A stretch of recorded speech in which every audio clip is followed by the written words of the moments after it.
Setiap tahunnya, jutaan orang terpaksa meninggalkan rumah mereka karena konflik, penganiayaan, dan bencana alam. Orang-orang ini dikenal sebagai pengungsi, menghadapi tantangan yang sangat besar saat mereka mencari keamanan. Perkenalkan, kami dari kelompok F, dan dalam presentasi dan video ini yang dibuat dengan tujuan memenuhi nilai mata kuliah politik global, kami akan mengeksplorasi dinamika politik yang membentuk kebijakan-kebijakan terhadap pengungsi ini dan juga solusi untuk krisis humaniter yang mereka hadapi. Kami memilih topik refugee crisis ini dengan fokus spesifik pada krisis humaniter yang terjadi di Palestina saat ini. Menurut data yang dilansir dari laman United Nations Relief and Works Agency for Palestinian Refugees in the Near East atau UNRWA, per Januari 2024, jumlah pengungsi Palestina yang telah resmi terdaftar mencapai 5,9 juta jiwa. Banyaknya jumlah pengungsi ini tidak terlepas dari konflik antara Palestina dan Israel yang dimulai pada tahun 1917, di mana terjadi gelombang migrasi bangsa Yahudi yang difasilitasi oleh Inggris. Ketegangan terjadi saat warga Palestina keberatan akan perubahan komposisi demografi dan minimnya ketersediaan pemukiman karena didominasi oleh bangsa Yahudi. Konflik ini berlangsung selama bertahun-tahun, dan pada 7 Oktober 2023 terjadi konflik antara Israel dan Hamas.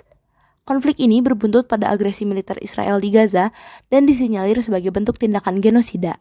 Pengungsi Palestina tersebar di berbagai lokasi termasuk jalur Gaza, tepi barat, Yordania, Lebanon, dan Suriah. Di jalur Gaza dan tepi barat, mereka hidup di kamp-kamp pengungsi yang padat dan seringkali kekurangan akses ke kebutuhan dasar. Di Yordania, banyak pengungsi Palestina telah menetap dan menjadi bagian dari populasi, meskipun masih ada kamp-kamp resmi yang menampung ribuan orang. Di Lebanon, situasinya lebih kompleks dan sulit karena pengungsi Palestina menghadapi pembatasan hukum yang signifikan, menghalangi akses mereka ke pekerjaan dan layanan dasar. Di Suriah, pengungsi Palestina menghadapi ancaman ganda akibat perang saudara yang berkepanjangan, memperburuk kondisi kehidupan mereka. Humanitarian crisis yang dihadapi para pengungsi Palestina mencakup kekurangan akses ke air bersih, sanitasi yang memadai, dan layanan kesehatan serta pendidikan. UNRWA menjadi penyelamat utama bagi para pengungsi ini, menyediakan layanan-layanan dasar seperti pendidikan, perawatan kesehatan, dan bantuan pangan. Namun, kemampuan UNRWA untuk memberikan bantuan juga sangat terbatas karena ketergantungan pada pendanaan internasional yang seringkali tidak stabil dan kurang memadai. Selanjutnya, apa saja root causes atau penyebab dari konflik Palestina-Israel ini? Konflik Palestina-Israel ini bermula dari pendudukan wilayah Palestina oleh Israel, yang dipicu oleh gerakan Zionisme yang dipelopori oleh Theodor Herzl pada tahun 1895.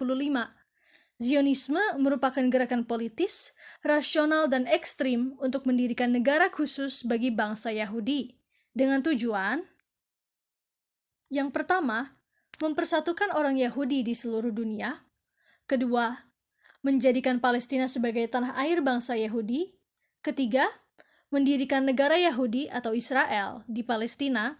Dan yang keempat, melakukan eksodus orang Yahudi ke Palestina. Ada beberapa faktor yang menjadi alasan mengapa konflik ini terus berkelanjutan, yaitu pertama dari sisi agama dan sejarahnya, Palestina dianggap sebagai tanah yang suci oleh ketiga agama Abrahamik, yaitu Yahudi, Kristen, dan Islam, yang memiliki sejarah panjang sejak zaman Nabi Musa.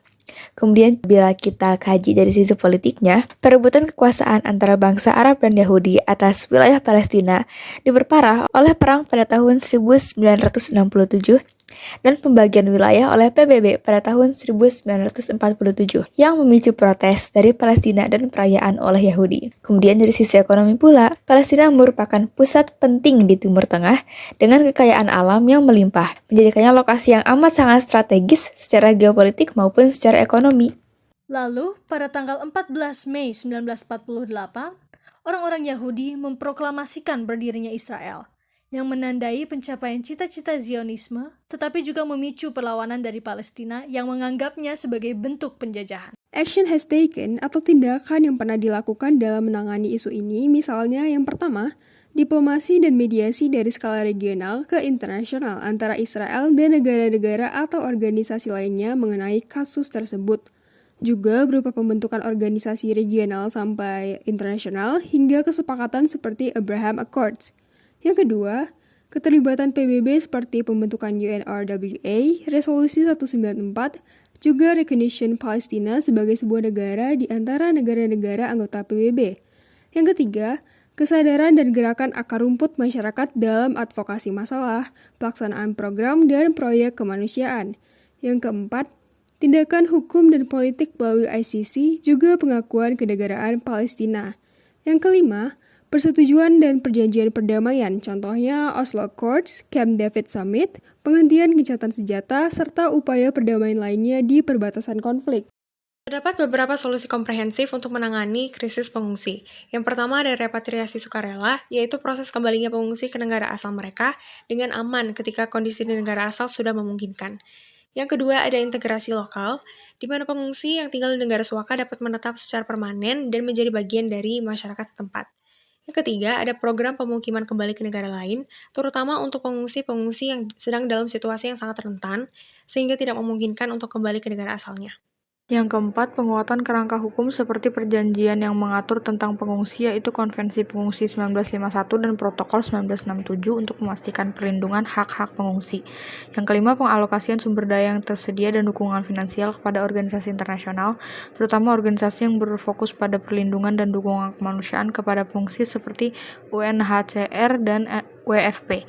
Yang keenam, peningkatan kesadaran publik akan kegentingan krisis pengungsi dan kepentingan memberi bantuan kemanusiaan melalui kampanye-kampanye.